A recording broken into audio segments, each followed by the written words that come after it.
Coercive control is a form of domestic violence that doesn't leave bumps or bruises, but it's just as painful. It's psychological warfare.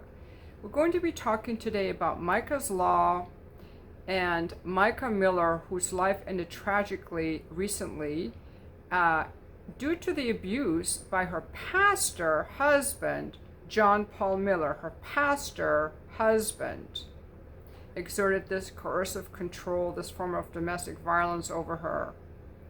And wait till you hear the list. Micah's Law, which I will read to you, has a list of all the things he's done to her that they've gleaned from her police reports, her diary, and the reports of some of her friends who knew what was going on. Mica was just working to finalize her divorce from John Paul Miller, the founder and senior pastor at Solid Rock Church. He had been served papers 2 days earlier, and supposedly it was self-inflicted, but some people think he had something to do with it. Her attorney, Regina Ward, was working to finalize that divorce. The authorities have deemed it a suicide. However, some people are questioning it because people were overlooking the abuses of the pastor for so long. And one of John Paul's best friends had land right next to the river where she died. And that river was a remote area of the forest, only accessible to people who work at the park, like the park rangers. So there is some question about that, because she was so happy that she was finally free of him. And we do know that abusive men are likely to commit murder when the woman leaves. That's when they get the most angry. If I can't have you, if I can no longer control you, nobody can. So 4 years ago, a South Carolina lawmaker filed a bill that would criminalize coercive control. And since that time, the efforts have stalled in both chambers of the General Assembly in South Carolina. But Micah Miller's attorney and her family are really pushing to get this coercive control bill to be looked at and taken seriously. And they want somebody to make an amendment to call it Micah's Law. A coercive control bill was most recently filed in 2021, but it never made it out of the Judiciary Committee. So that's what they're hoping will happen. So the Senator Katrina Shealy of Lexington, who introduced the bill, defined coercive control like this. But again, we're going to go over a lot more examples. Isolating a person from their friends and family, depriving a person of basic needs, monitoring a person's time, monitoring a person via online communication tools or using spyware, taking control over aspects of a person's everyday life, including where the person may go, who the person may see, what a person may wear, and when a person may sleep. Depriving a person access to support services, including medical services. Repeatedly insulting a person, including expressing the person's worthlessness. Enforcing rules and activities that humiliate, degrade, or dehumanize the person. Forcing a person to take part in criminal activity, including shoplifting and neglect or abuse of children, to encourage the person's self-blame and prevent disclosure to authorities. Financial abuse, including control of finances and only allowing a person a punitive allowance. Threats to hurt or kill. Threats to a child. Threats to reveal or publish private information or extort the person or a member of the person's family in retaliation by legal or other means. Assault, rape, preventing a person from having access to transport or from working. Several states, including California, which is where I am, have adopted coercive control laws. John Paul Miller has not been charged with any crime, but the attorney said, Micah's attorney, that his alleged actions would have violated several parts of the draft bill. The attorney continued that police look for bruises, they look for black eyes, they look for those types of things. They don't have a law to look to. Had this been a law at the time, the police officers would have had something to look to and to gauge it. So now we're going to talk about, I want to read to you Micah's law, because the things that he did to her are absolutely incredible. And if you Google Micah's law, you will see the entire document because it's published. Okay, Micah's list. These are abusive control behavior examples. Keep in mind that all of the following allegations were taken from Micah's verbal story, her diaries, journals, and writings she left behind regarding her husband, John Paul Miller. Mr. Miller has not been arrested or charged with any crime related to Micah ever. And before I go into it, just so you know, he met her, I think he's like 15 or 20 years older. He met her when she was 10 and started grooming her at like age 14. John Paul Miller somehow he married Micah to her first husband. When Micah turned 18, she got married. She's a very devout religious woman. She married a devout religious man. A super cute couple. You can look up their photos. John Paul Miller married them, and as soon as she was married, he started grooming her even more, making her the secretary at his church, asking her to babysit for his 4 children that he had with his wife, and just really grooming her, okay?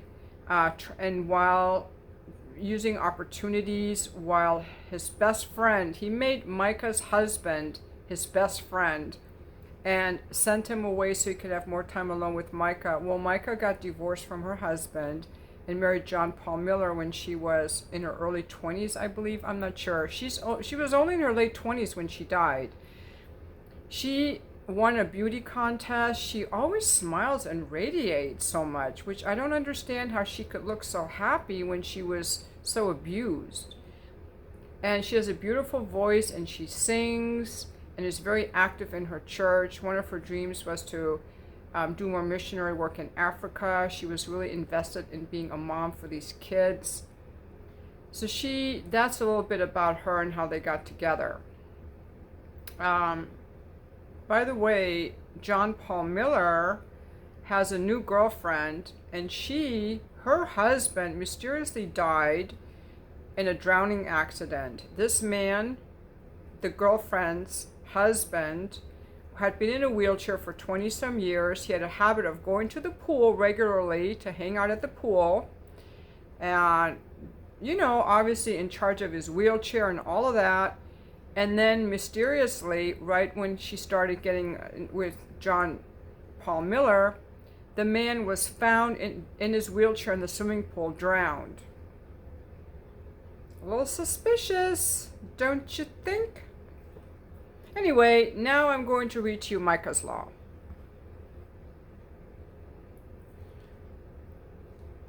Isolating her from family and friends. JP cut her off from her family and friends, taking her contact list by confiscating her cell phone and hiding it from her, telling her that her family is using her, are not good people, and she should dissociate with them, forbidding her to spend time with friends, or questioning her incessantly about it so that the harassment outweighs the benefit of having friendships. B. Depriving her of basic needs. JP would not let her sleep, keeping her up at night and pulling the covers off her every time she dozed off, throwing her clothes on the front lawn of their home, waking her up and screaming at her incessantly to the point she had to leave to go to sleep in her car just to get some peace and rest. Now remember, this is a pastor, Pastor John Paul Miller. C. Stalking and tracking her whereabouts. JP hired private investigators to follow and track her and put multiple GPS tracking devices on her car. After they separated, he would follow or find her by GPS tracker, and then he would drive by very slowly to make sure she saw him.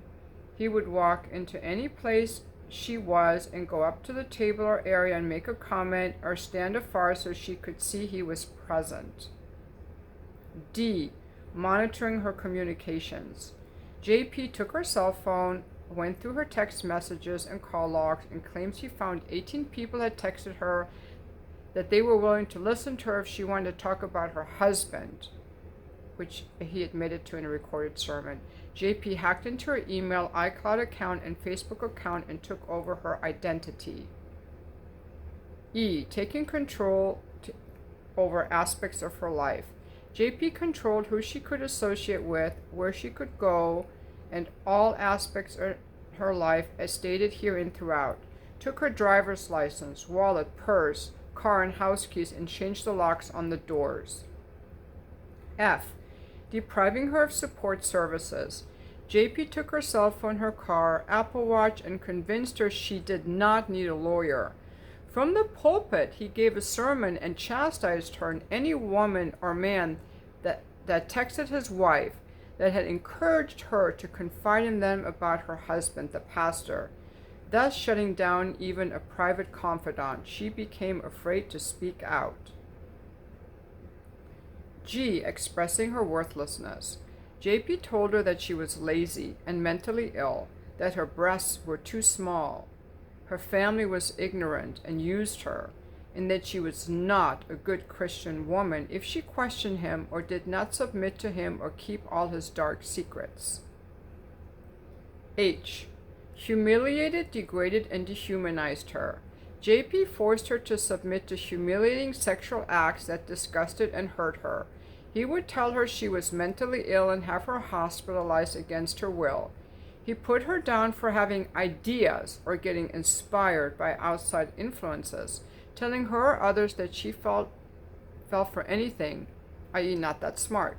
JP uploaded a semi-nude photo of his wife to the internet and later apologized in an email and attempted to minimize the damage, stating it was only up for an hour. I. Prevented disclosure to authorities. When Mica would threaten to expose JP, he would ramp up his abuse and tell her that if she did, then she was not a Christian woman, not a dutiful wife, that she was acting like the judge, only God is the judge, and that she was required by the Bible to protect him and not disclose what he did to her. In fact, according to JP, the Bible says she's supposed to forgive him for his abuse, and as a dutiful wife is to obey her husband. In other words, tolerate the abuse. And if she does not, she is sinning. J. Financial abuse. JP removed her from bank accounts and told her she did not know how to manage money, but required her to pay her own car payment, car insurance, and medical bills. K. Threats to hurt her, her family, or herself. If she hinted of exposing JP's abuse, he threatened to commit suicide or that he would jump off a bridge. He also made similar threats if she said she wanted to leave or divorce him, or if she refused to return to him after he threw her out. He threatened her family with gun violence. JP threatened to divorce her if she did not obey him and if she did not take the pills he gave her. L. Threats to child. Not applicable here. M. Threats to reveal or publish private information. JP would make videos of her in private settings and then threaten to upload them if she did not do what he wanted. He convinced her to send him a topless picture meant only for the eyes of her husband, and he uploaded it to the internet when she did not comply with his demands. Assault. JP kept many guns and knives in their home. He punched holes in the walls during his fits of rage and said he was on the way, armed and ready, when he demanded she leave her sisters and come home. JP kept her in a constant state of panic and fear that she would do something to trigger him. Oh, rape. When she was hospitalized, JP demanded that she have sex with him while she lay in the hospital bed. JP forced her to perform sexual acts against her will and demanded that she watch him in sexual acts with others, and forced her to sit still so others could touch her body against her will. JP told her and preached on Sunday that if she did not submit to his every request for sex in any manner he desired, then it was her fault if he got his needs fulfilled by another woman or man. P. Preventing her from having transportation. JP slashed a total of 5 of her car tires. He inserted razors in her tires, potential to cause her to wreck.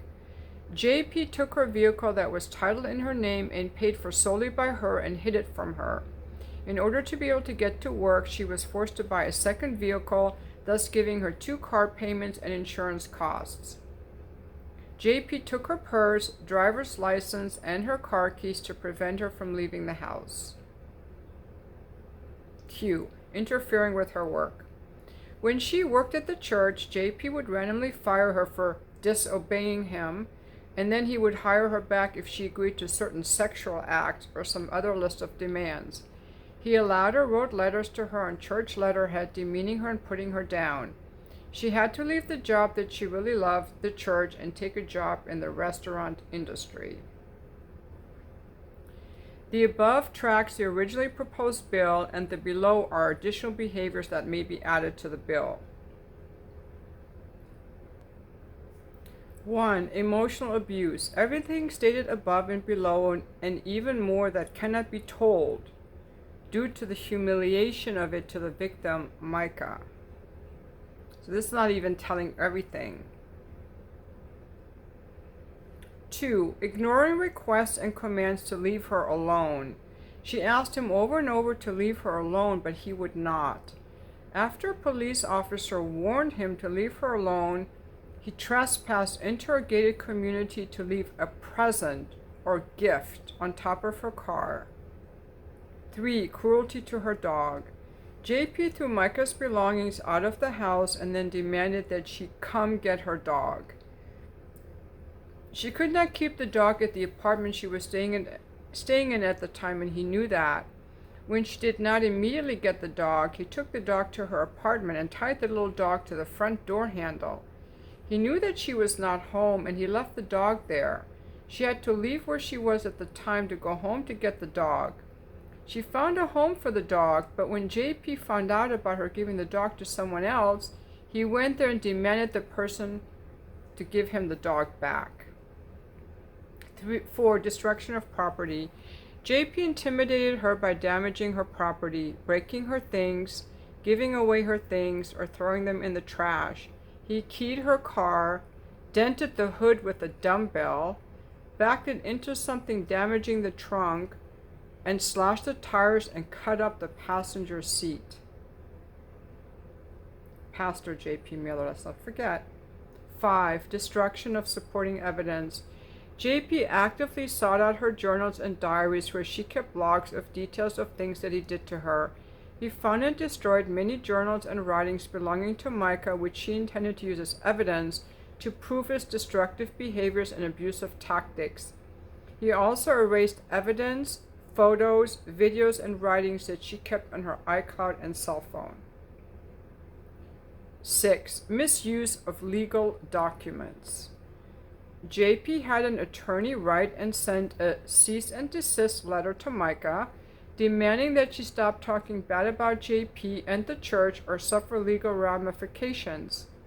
JP had a lawyer draft a post-nuptial agreement and demanded that she sign it, giving up certain marital rights before he would allow her to return to the marriage. JP used a lawyer to draft a separation agreement with one-sided terms and demanded that she sign it without the benefit of representation.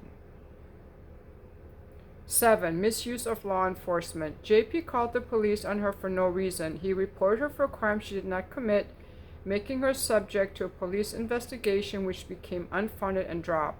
The officer allegedly told Mica it was abuse of law and a waste of police time. 8. Misuse of legal process. JP filed papers twice in probate court to have her involuntarily committed, claiming she was manic, and asking for a mental health evaluation, claiming she was a danger to herself. The probate judge disagreed. JP convinced her to drop her divorce case against him, and then turned around and filed his own case in family court against her, and then he dropped his suit shortly after filing. 9. Adultery and promiscuity. JP cheated on her many times. He sent nude pictures of himself to other women. He paid a woman from church $10,000 to destroy a sexually explicit video of himself. He flirted with other women. He sexted and dated other women. He paid for sex with both men and women, people not known as prostitutes. 10. Stealing her identity. JP took her cell phone and sent texts to her family and friends pretending to be her. JP sent emails and texts from her accounts to church members and her family pretending to be her, admitting she was doing bad things, his attempt to disgrace her name. 11. Cyber and technology abuse. JP got access to her technology, changed her passwords, took over her accounts, and hacked her social media, her iCloud, cell phone, and email. He posted on her social media feed and then tore it down and locked her out of her account. He would text her about details of where she was, who she was with, and what she was wearing, or ask questions that only someone who was there would know to ask. 12. Medical abuse. JP declared her bipolar, forced her to take lithium, which was his own prescription actually, monitored whether she complied with taking the pills, and forcefully gave her steroid testosterone shots in her arms, thighs, and buttocks. JP would make her swallow pills in his presence, and if he thought she did not take them, he would cut them up and put them in her food, as he admitted. 13. Spiritual abuse. JP knew how much she adored and loved Jesus and the teachings in the Bible, and she wanted to be a good Christian, so he used it against her. When she wanted to divorce, he told her God hates divorce, and it is a sin. When he would do terrible, terrible things to her, he would tell her that God said she cannot judge him, and as a good Christian, she is to forgive him, and even more so as his wife. 14. Church abuse. JP weaponized the church against her and often used the pulpit to give sermons that were really messages to Mica to correct her ways, or were directives to her, or sometimes used to demean her by name to the congregation. She felt strongly about tithing to the church, but JP refused to tithe with his own church for about 4 months, but he encouraged the congregation to do so, and this was very upsetting to her. He wrote letters to her in church letterhead for the purpose of harassment. 15. Phone calls to everyone. JP found out she went to another church. He called the pastor to explain her issues. JP found she got back in touch with a female friend. He called her to see what was going on. JP called and texted her family. JP called her work. JP called her roommate, her godmother. JP called members of the congregation. JP called her lawyer after she passed away to tell his side of the story and to ask for Mica's retainer money to be refunded to him. 16. Physical abuse without marks. JP finger punched her in the throat. He held her up against the wall by her throat, slapped a drink out of her hand, and while out in public together, he snatched her plate of food from her and threw it. Okay. Now you might ask why she stayed. And so that's the age-old question with people who stay in any kind of toxic relationship. And finally, she did leave. She got her own place and she left. She made a video on TikTok talking about it, but she never talked about details or bad about him. There's a woman who's an attorney that was her best friend, a very well-spoken, well-to-do woman who was Mica's best friend for many years. And even that woman had no idea what was going on because Mica didn't tell anyone. She just wrote everything in these journals, and she did finally leave him. And shortly thereafter, I think a few days later, she was dead. There's surveillance, there's ring cam footage of her walking to a pawn shop and buying a gun. Her father and sister say she was very good with guns. She knew how to use a gun. She had plans for a hair appointment. She was excited that she'd finally left him. She had her new life. And she went to the pawn shop to get a gun, presumably to protect herself against him. Right after that, she went to a gas station, and there you see again his truck pulling up and pulling around, following her. There's probably a tracker in her car, we don't know.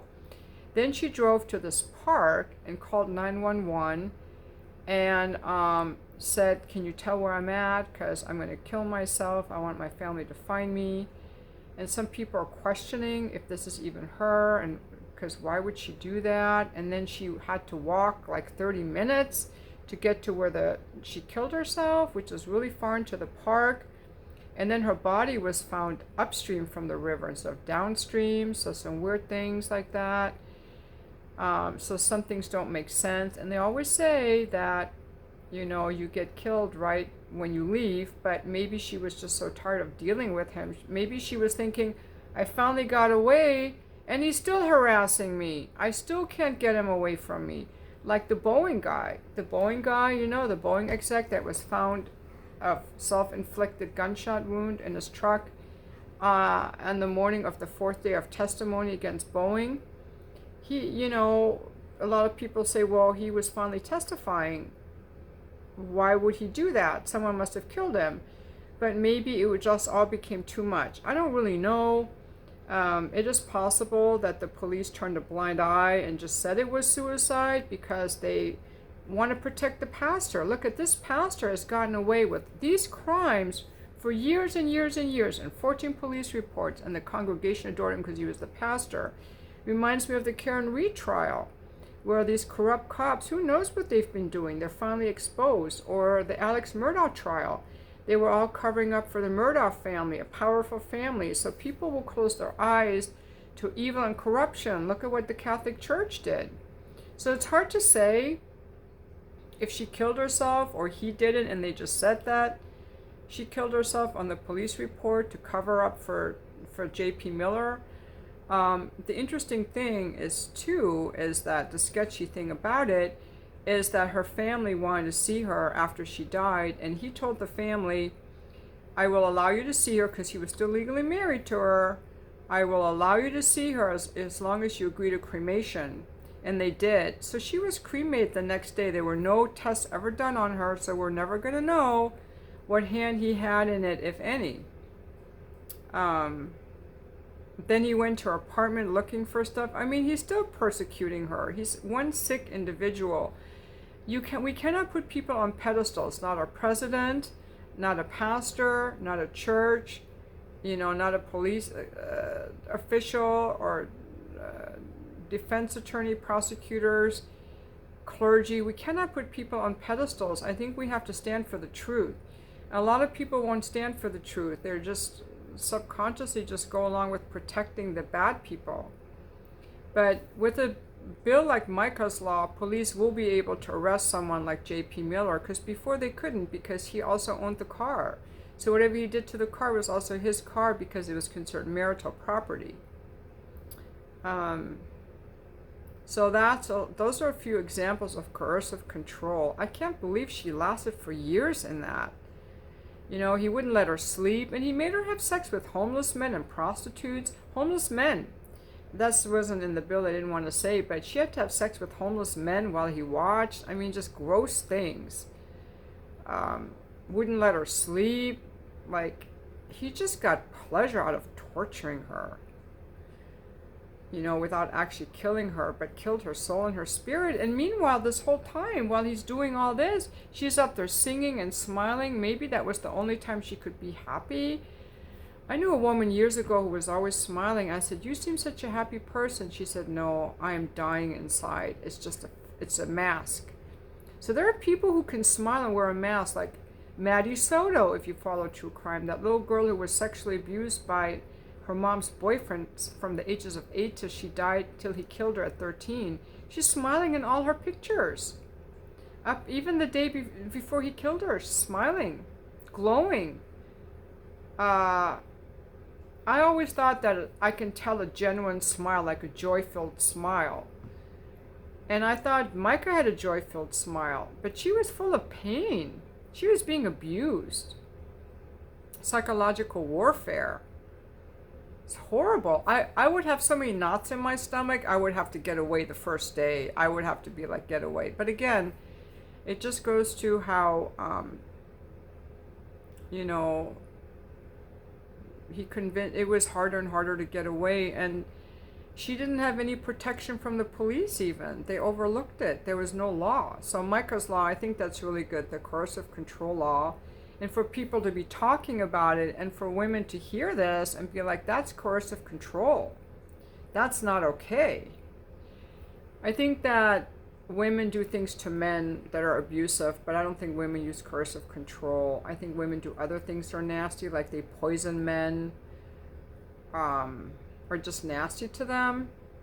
But this video is about Micah's law, so thank you so much for watching. I hope this bill gets passed.